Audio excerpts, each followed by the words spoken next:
Bien, vamos a abrir hoy la Biblia en 2 Corintios, seguimos con el capítulo 8 y hoy vamos a leer y vamos a indagar en los versículos del 10 al 15. 2 Corintios 8 del 10 al 15.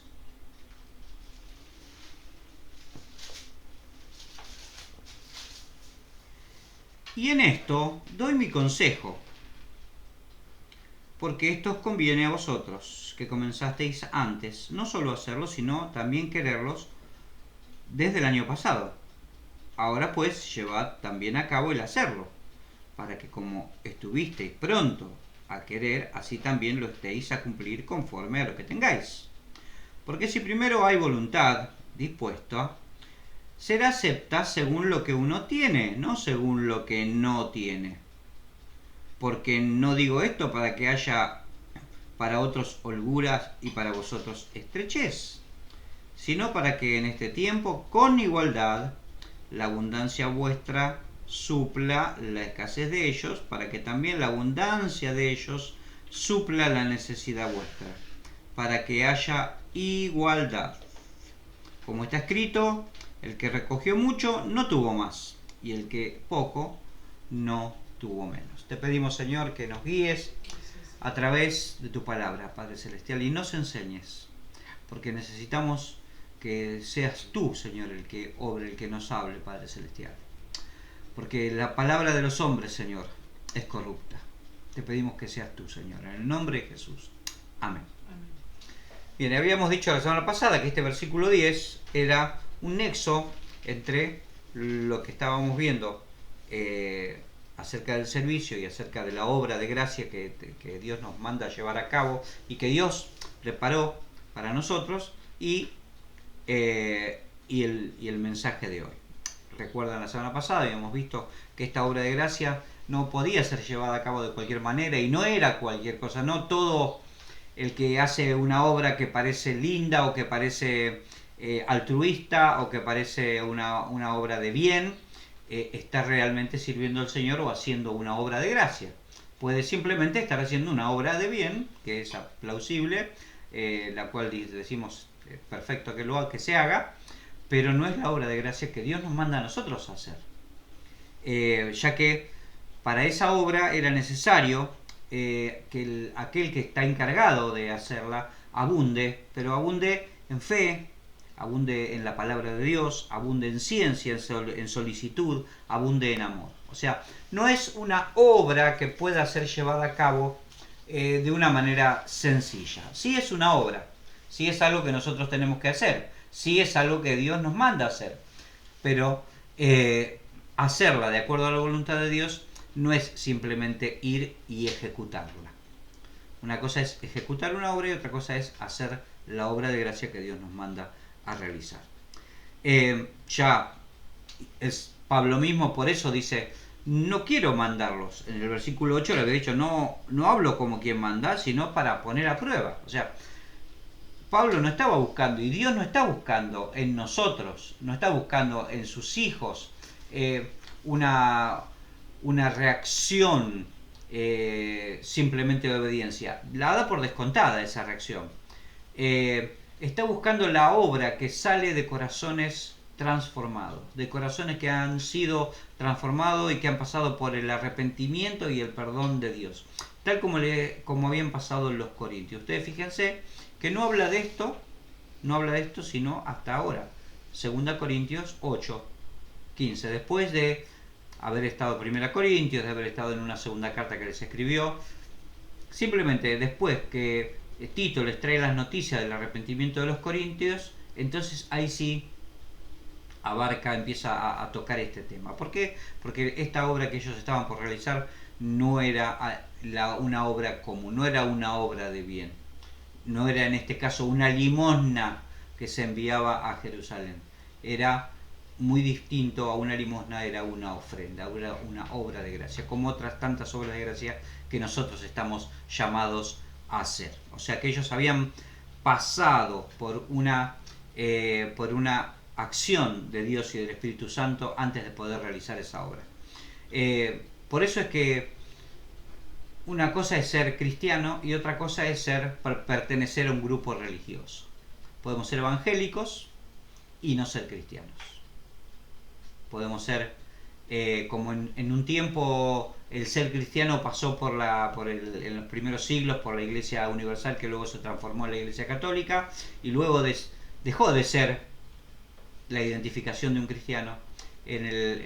Con la llegada de Lutero, ser protestante se transformó en un sinónimo de ser cristiano. Luego, con la llegada de la Reforma Radical, ser evangélico se transformó en un sinónimo de ser cristiano. Hoy, lamentablemente, ser evangélico no es sinónimo de ser cristiano. De hecho, a veces ser evangélico dista o de algunas expresiones evangélicas, pseudo evangélicas, porque si fueran evangélicas no sería así, pero algunas expresiones pseudo evangélicas están más cercanas al ocultismo que al cristianismo. Entonces, por esta razón, porque no es lo mismo una cosa que la otra, Pablo comienza diciendo: les voy a dar mi consejo en esto. Quiero aconsejarlos en cuanto a cómo es que vamos a realizar. Ya ustedes saben, les encargo la hora porque abundan en todo lo que hablamos, pero ahora les digo cómo hacerlo. Ahora les digo de qué manera. Y en primer lugar, Pablo habla de algo que ya estaba en lo escrito, que habla en primer lugar de una voluntad dispuesta. Una voluntad dispuesta. Lo dice claramente. En el 10 dice: si no, también ustedes ya han comenzado a quererlo. En el 12, porque si primero hay una voluntad dispuesta. O sea que es necesario, en primer lugar, una voluntad dispuesta a las buenas obras. Que si estamos en el Espíritu, viviendo en el Espíritu, esa voluntad está presente, necesariamente presente. Si vamos a la carta a los Filipenses 2, 12 y 13,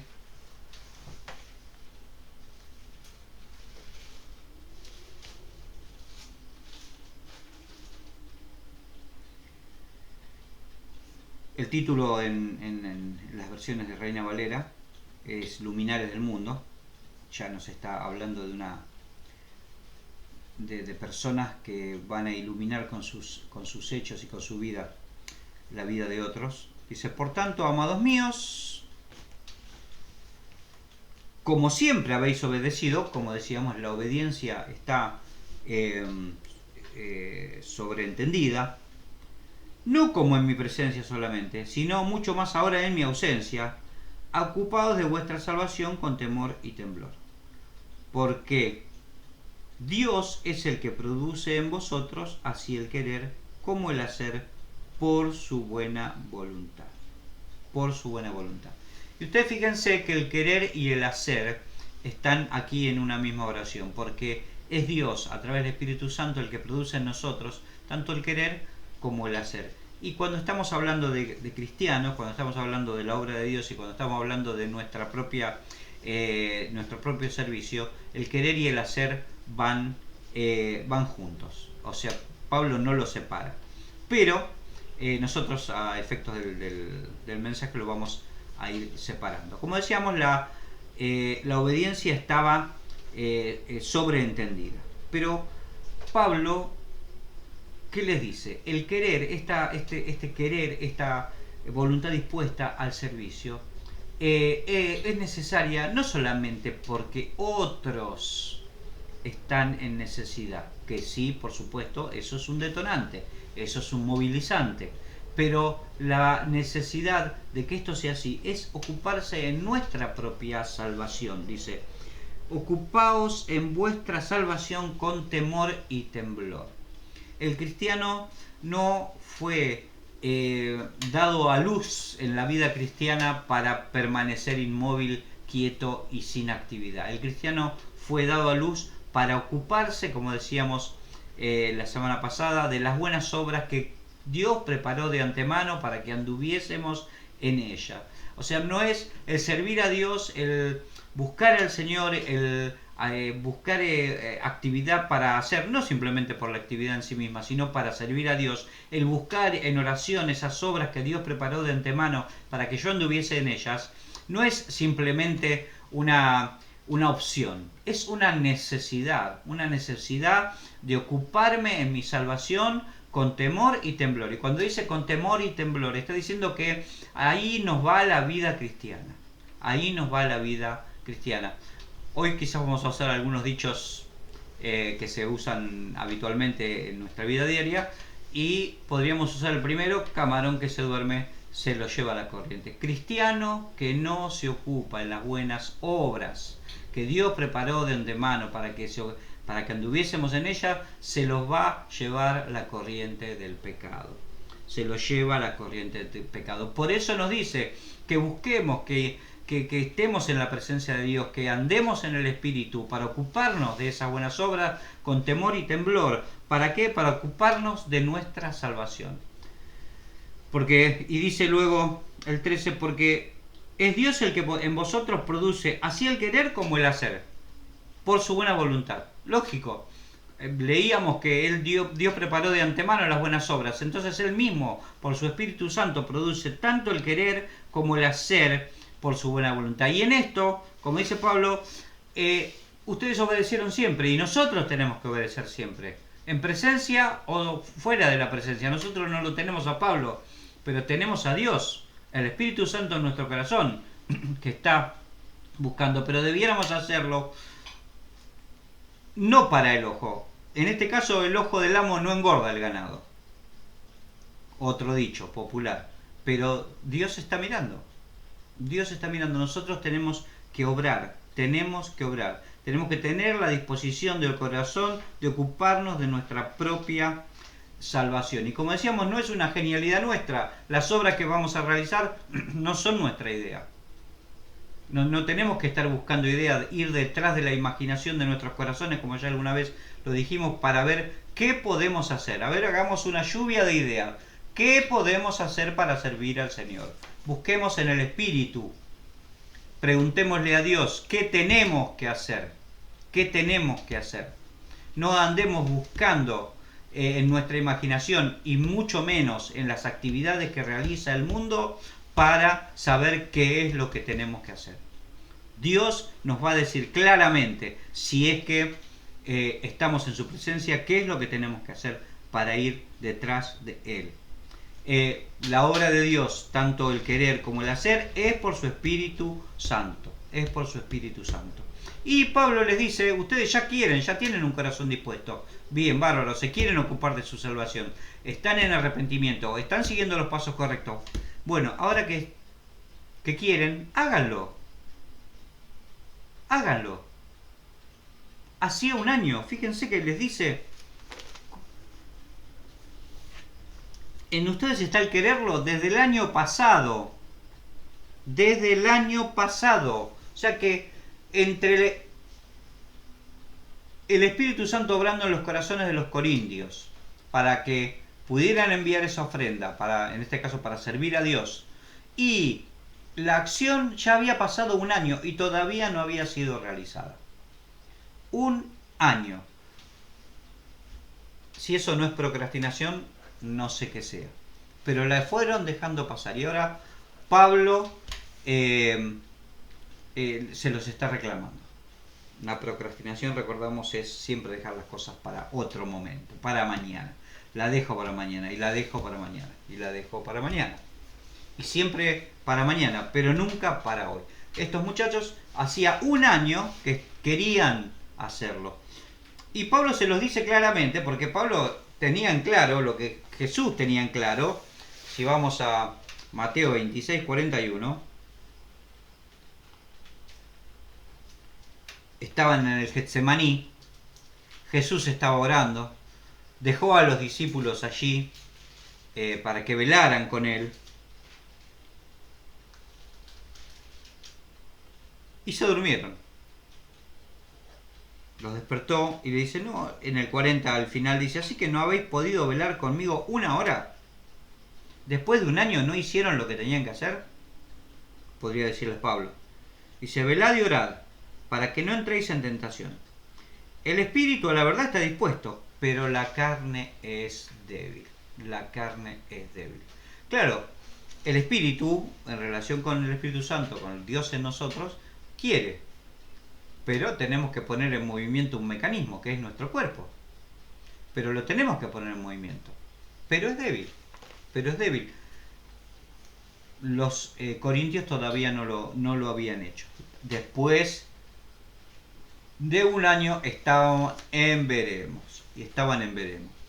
Pero, lógicamente, como el querer y el hacer son productos del Espíritu Santo, como la carne es débil y como el espíritu está dispuesto, nosotros tenemos que vivir en el espíritu.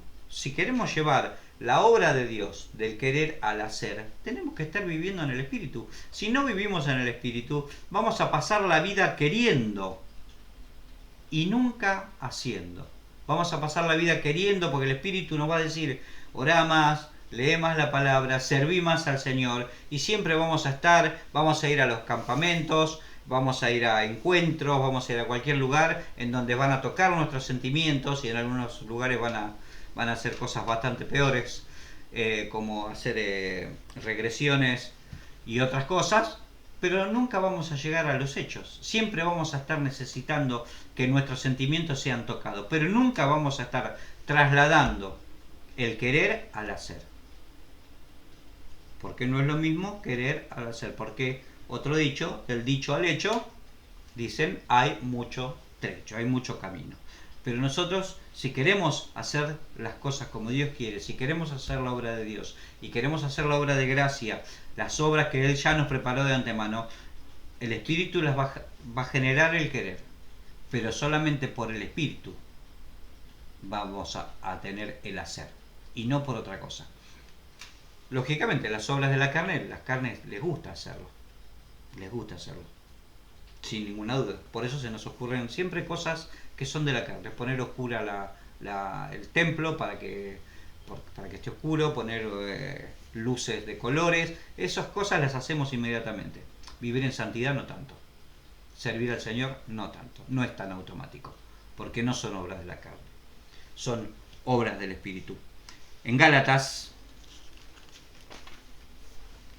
5, 16, 17.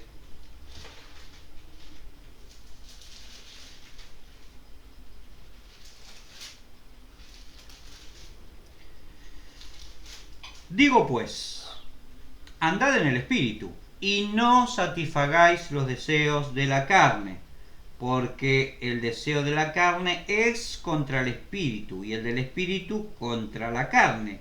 Y estos se oponen entre sí, para que no hagáis, ¿qué cosa? Lo que quisierais. Para que no hagan la obra de gracia que Dios nos llama a hacer. Está la carne siempre ahí, en lugar de ser un elemento de ayuda, es un elemento de estorbo. Es como un auto viejo que siempre se descompone. Nunca nos lleva a donde queremos ir. ¿Por qué? Porque si satisfacemos continuamente los deseos de la carne, nunca vamos a hacer la obra de gracia que Dios nos preparó de antemano para que anduviésemos en ella. Vamos a hacer un montón de cosas, sin ninguna duda. Vamos a hacer un montón de cosas. Vamos a estar llenos de activismo. Vamos a estar llenos de acciones, de reuniones, de congresos, de conferencias. Vamos a llamar a un sanador para que venga y haga una campaña. Vamos a llamar a profetas, pseudo profetas, para que vengan y prediquen. Sí, vamos a hacer un montón de cosas, pero no vamos a hacer la obra de gracia que Dios nos mandó a hacer. Todas esas cosas son distracciones, entretenimiento para cabras. Pero Dios nos llama como ovejas a ser pastoreados, No estamos para entretener cabras, estamos para pastorear ovejas en la iglesia. Por consiguiente, nosotros tenemos que vivir en el Espíritu, porque la carne, si está muy bien alimentada, va a entorpecer continuamente la obra del Espíritu y va a hacer lo que la carne quiere, la imaginación de su corazón, que lamentablemente es lo que estamos viendo hoy o por hoy mucho, demasiado. La iglesia de Cristo, o la iglesia que debía ser la iglesia de Cristo, se ha transformado. La han transformado en clubes sociales que entretienen cabras, pero han dejado de pastorear ovejas. Y esto es un ejercicio. Es un ejercicio. Fíjense que no dice que desde el cielo va a bajar un ángel, que ahora los ángeles no se claman, se activan. Bueno, eso es para otra predicación. Dice, andad en el Espíritu. Andad en el Espíritu. Andad en el Espíritu. Nosotros tenemos que tomar la determinación de andar en el Espíritu y de no satisfacer los deseos de la carne. ¿Puede el hombre hacer eso solo? No. ¿Puede el hombre natural hacer eso? Pablo ya lo dijo. El hombre natural no puede, no entiende las cosas que son del Espíritu. Solamente un hijo de Dios lo puede hacer. Por eso, hermano, si usted no puede, pregúntese, ¿es realmente un hijo de Dios?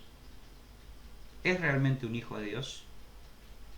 Porque cuando actuamos solamente a través de la carne, cuando actuamos solamente a través, aunque a pesar de que puedan ser obras hasta sobrenaturales que nosotros hagamos, no se niegan. Hay muchos lugares en donde usted puede ir, va a haber obras sobrenaturales. Pero esas obras son las obras que Dios nos mandó a hacer, son las obras que Dios nos preparó de antemano. Mateo 7 tiene una respuesta muy dura al respecto. 7:21.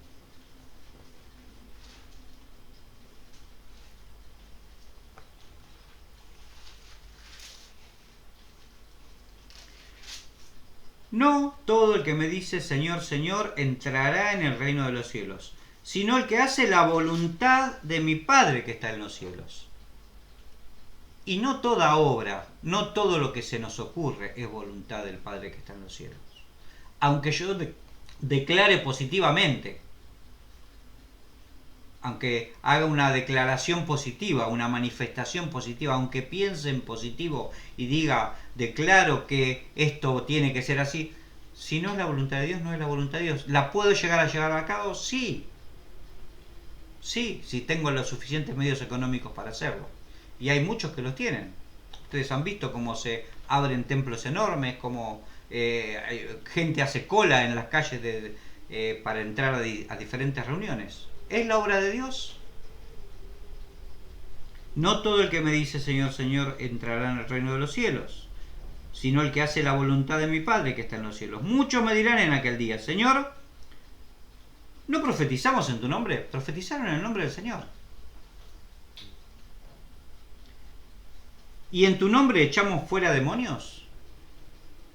¿Y en tu nombre hicimos muchos milagros? Recuerden aquí a Judas. Judas fue en la misión de los 12. Judas echó fuera demonios. Judas hizo milagros. Entonces les declararé, nunca os conocí. Apartaos de mí, hacedores de maldad. Si hacer milagros, profetizar y echar fuera demonios fuera garantía de salvación, Judas hoy sería salvo. Pero no lo es. Hay obras que nos parecen de Dios, pero no lo son. No lo son. Hay que vivir en el Espíritu para hacer la obra de gracia a la que Dios nos llamó. No la obra que se nos ocurre a nosotros hacer. Porque no es solo hacer algo. No es solo hacer alguna cosa. No es reunirnos y hacer una lluvia de ideas para ver qué hacemos.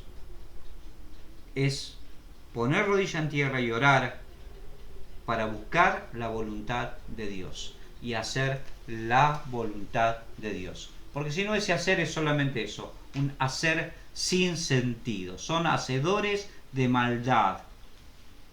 Y como dijimos, nadie de nosotros es capaz de hacerlo en nuestras propias fuerzas.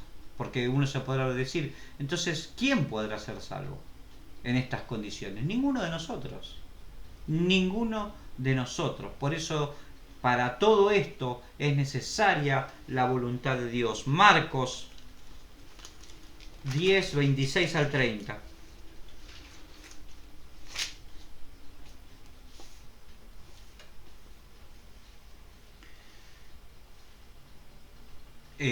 Había Jesús hablado con el joven rico, y cuando el joven rico se fue, dice Jesús, cuán difícilmente los ricos entrarán en el reino de los cielos. Es más fácil que pase un camello por el ojo de una aguja que ver un rico entrar al reino de los cielos. Dice entonces en el 26, ellos se asombraron aún más diciendo entre sí, ¿quién podrá ser salvo? Porque el rico estaba dispuesto a cumplir la ley. El rico estaba dispuesto a hacer lo que teóricamente había que hacer para ser salvo. Pero Jesús le pidió algo mucho más allá. Jesús le pidió la obra de gracia que Dios había preparado para él si fuera creyente o si dio a creer en Cristo. Y él no estuvo dispuesto a hacerlo. ¿Quién podrá ser salvo? Entonces Jesús mirándolos dijo, para los hombres es imposible, mas para Dios no, porque todas las cosas son posibles para Dios. Esta obra de gracia, este querer y este hacer, son obra de Dios, del Espíritu Santo en nosotros. Son obras del Espíritu Santo en nosotros. No son producto de nuestra imaginación, no son producto de nuestra inteligencia ni de nuestras fuerzas. No son producto de mi capacidad económica ni de lo que se me ocurra, por brillante que sea, por maravilloso que sea, por grande que sea. No es lo que a mí se me ocurre, es lo que Dios ya puso de antemano que tenemos que realizar. Entonces, querer y hacer van unidos con estas condiciones. Más adelante les dice, conforme a lo que tengáis. Conforme a lo que tengáis. Si hay una voluntad dispuesta, se la acepta según lo que uno tiene, no según lo que no tiene. Porque no digo esto para que haya para otros holgura y para vosotros estrechez. Eso es conforme a lo que uno tenga, no a lo que uno no tenga. Dios nos ha provisto de todas las cosas que Él quiere que tengamos. Y lo que ahora tenemos en nuestra mano es lo que Él quiere que tengamos, aunque no me guste. Aunque no me guste. ¿Quisiera tener más? Puede ser, quisiera tener más. ¿Quisiera tener cosas diferentes? Quisiera, pero tengo esto. Y con esto que tengo, debo servir al Señor, porque esto que tengo es lo que necesito para hacer la obra de gracia, las buenas obras que Él preparó de antemano para que anduviese en ellas. Lo que tengo. Si hubiera necesitado más, me hubiera dado más. Y si hubiera necesitado menos, me hubiera dado menos. Así que, hermano, póngase contento por tener lo que tiene. Podría tener menos. Igual tendría que hacer la obra del Señor. ¿Nos gusta? Y no, por ahí no nos gusta. Yo tengo que declarar que a veces no me gusta. Lógicamente, quisiera tener mucho más. Pero yo voy a ser juzgado y mi obra va a ser valorada y evaluada en función de lo que tengo y no en función de lo que no tengo. No puedo esperar a tener lo que no tengo para hacer lo que tengo que hacer ahora, porque la obra de gracia que Dios preparó de antemano para que yo ande en ella, me la dio ahora, para que las haga ahora con lo que tengo, no para esperar lo que no tengo. Como les dije, ¿me gusta? Y tal vez no, tal vez no me gusta, o tal vez no le gusta, pero es así. Gálatas 6 del 9 al 10 dice, no nos cansemos pues de hacer el bien, porque a su tiempo segaremos si no desmayamos. Así que según tengamos oportunidad, hagamos bien a todos, mayormente a los de la familia de la fe. Según tengamos oportunidad. El Señor, si nos da la oportunidad, nos da ¿con qué? Y si tenemos con qué, nos va a dar la oportunidad para servirle. Dentro de un año, como los corintios, no, ahora. Los tiempos son de Dios, lógicamente. Por ahí nos ponen en el corazón cosas que son para dentro de un año, puede ser. Pero el Señor nos da en el momento que debemos hacerlo los medios necesarios para hacerlo. No necesitamos pedir más. No necesitamos tener más. Aunque nos guste. Aunque nos gustara tener más. Así que pues, según tengamos oportunidad, hagamos bien a todos. Mayormente a los de la familia de la fe. Y ahí está hablando de cuestiones económicas, directamente. O de provisión de alimentos. Si tengo un hermano que está pasando por necesidad, tengo que privilegiar a ese hermano en la obra de gracia que Dios preparó de antemano. Porque si yo estoy viendo a mi hermano pasar necesidad, como dice Santiago, y le palmeo la espalda y le digo, bien, anda tranquilo, orá, y el Señor va a orar, no, y tengo con qué ayudarlo y no lo ayudo, leamos Santiago. Así que el Señor nos da, conforme a lo que tengamos, la oportunidad de servirle, y no conforme a lo que no tengamos. Recuerden la ofrenda de la viuda, que ya hemos visto aquí también. Esa ofrenda de la viuda fue valorada, fue evaluada por Jesús en función de lo que la viuda tenía, no en función de lo que no tenía. Jesús no dijo lo que dio la viuda, dos moneditas. Tendría que haber ido a pedir un crédito para darle a Dios lo que Dios merece y poder dar una ofrenda como corresponde, como hacen muchos hoy desde los púlpitos, que esquilman a los hijos de Dios, quitándoles lo que aún no tienen. Hermano, huya de allí. Huya de allí. A no ser que le guste y usted quiera hacer lo mismo. Es su problema. Pero el Señor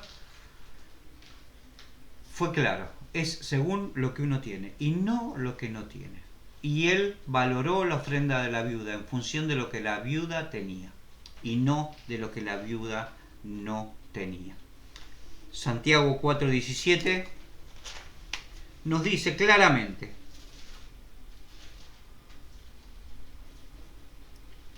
al que sabe hacer lo bueno y no lo hace, le es pecado.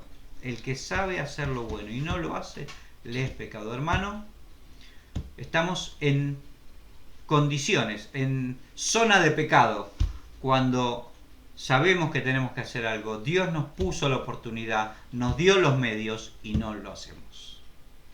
Y no lo hacemos. Otra vez, ¿nos gusta? Tal vez no nos gusta. Pero la Biblia es clara al respecto. Si sé, si tengo, si puedo, el Señor está siendo claro. No tenemos que hacer una reunión de oración para saber si debemos. El Señor es absolutamente claro. Es según lo que tenemos. Y también es, les dice Pablo, sin especulaciones. Sin especulaciones. No podemos especular en esto. Y los dice, no es para que algunos tengan mucho y ustedes tengan poco. No es para que, dice, porque no en el versículo 13 del capítulo 8 de 2 Corintios, porque no digo esto para que haya para otros holgura y para vosotros estrechez. Y se los dice claramente porque no debemos entrar en especulaciones de este tipo. Lamentablemente, se dan muchos casos en la actualidad en los cuales hay estrechez para los hijos de Dios y hay mucho más que holgura para los siervos de Dios. Eso es cierto, hermano, pero si usted tiene ese criterio, busque una iglesia en la cual no sea así. Pero no sirva a Dios con esta especulación. Yo lo hago, pero claro, si yo estoy sirviendo a Dios y me estoy sacrificando y estoy acá al sol del día predicando el Evangelio, y otros están tranquilos con aire acondicionado en su casa y se llevan los beneficios. esas especulaciones no entran para el reino de Dios. Si usted está sirviendo a Dios, al sol, predicando el Evangelio, no está sirviendo a los hombres, está sirviendo a Dios. Lamentablemente, como decíamos, en muchos lugares esto es la norma, hijos de Dios empobrecidos y pastores enriquecidos. Y muchos terminan yéndose de esas iglesias defraudados y dicen: Dios me defraudó. Grave error. Usted ni siquiera fue a una iglesia de Cristo. Ni siquiera estuvo en una iglesia de Cristo. Usted necesita conocer a Jesús. Usted necesita conocer la gracia de Dios. Porque no estuvo en una iglesia de Cristo. ¿Quién sabe qué será eso? Pero no era una iglesia, no era la iglesia de Cristo. El Señor continuamente nos manda a trabajar para Él. Para Él. Efesios 6, del 6 al 8.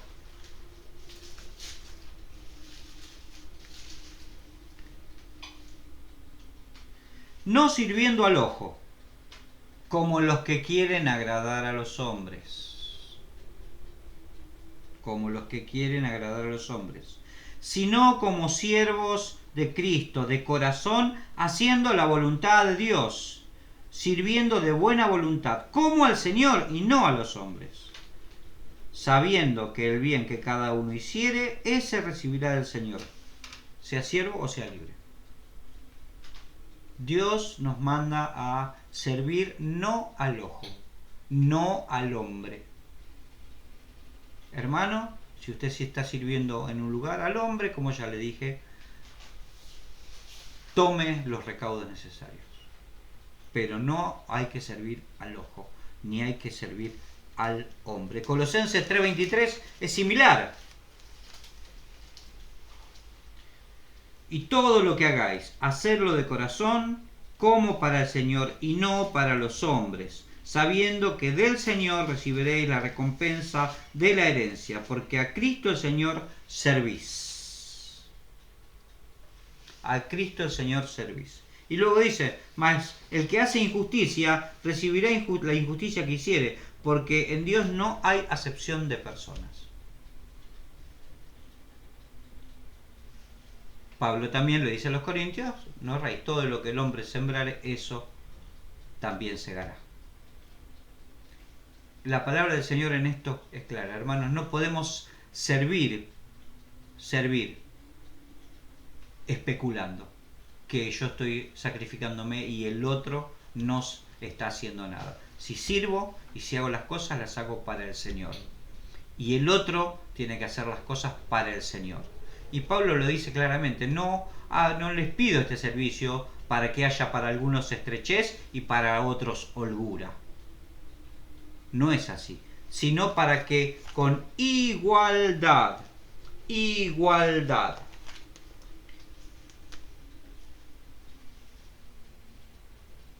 para que sino que en este tiempo con igualdad haya para unos y haya para los otros. ¿Ven que dice con igualdad? Con igualdad. La abundancia vuestra supla la escasez de ellos. La abundancia económica. Para que también la abundancia de ellos supla la necesidad vuestra. ¿Qué abundancia tenían en Jerusalén? Estaban los apóstoles.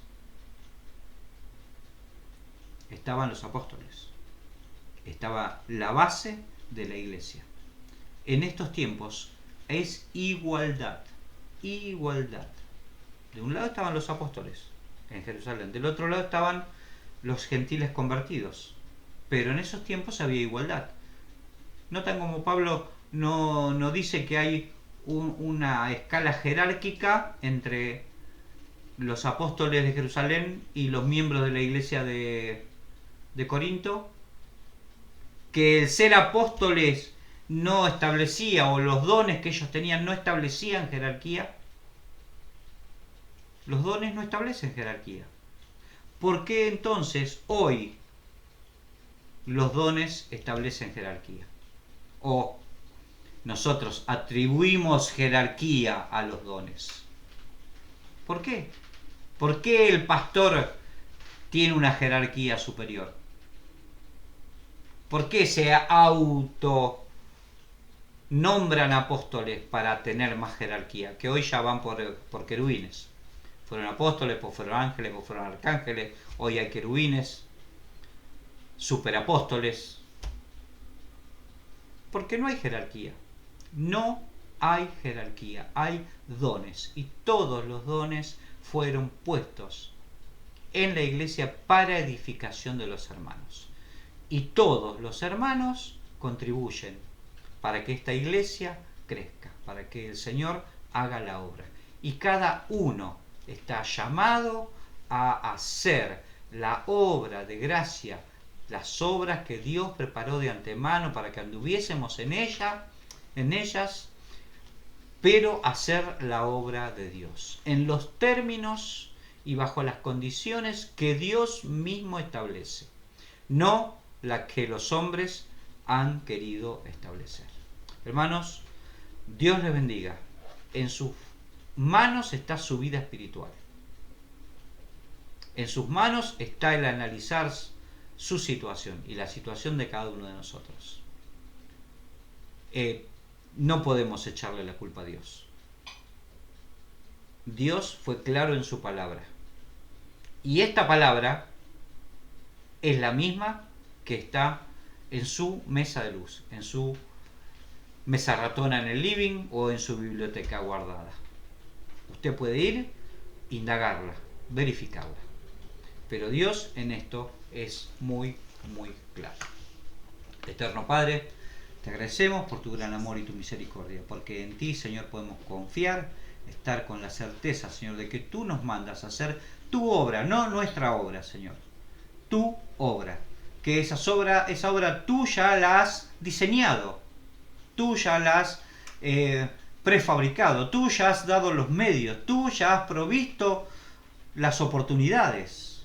Señor, nosotros solo debemos estar atentos a tu mover, Señor, al Espíritu Santo, vivir en el Espíritu sin satisfacer las obras de la carne. Por eso, Señor, te pedimos que tú obres en nuestros corazones, porque, Señor, ¿quién es suficiente para esto? Nadie, solamente tu Espíritu en nosotros. Gracias, Señor, en el nombre de Jesús. Amén. Amén.